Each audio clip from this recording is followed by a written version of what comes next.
প্রিয় ছাত্রছাত্রী, মুখ্য কর্ম ও গৌণ কর্ম কাকে বলে?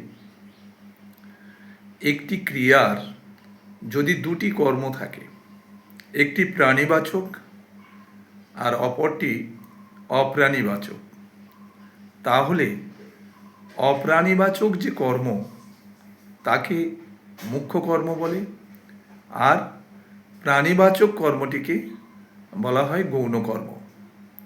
একটা উদাহরণ দিলে তোমরা সহজেই বুঝে যাবে। বাবা ভাইকে একটি সাইকেল কিনে দিলেন। দেখো, কাকে দিলেন? ভাইকে। ভাই হচ্ছে প্রাণীবাচক, এখানে ভাই হচ্ছে কিন্তু গৌণ কর্ম। কি কিনে দিলেন? সাইকেল। এখানে সাইকেলটাই মুখ্য কর্ম।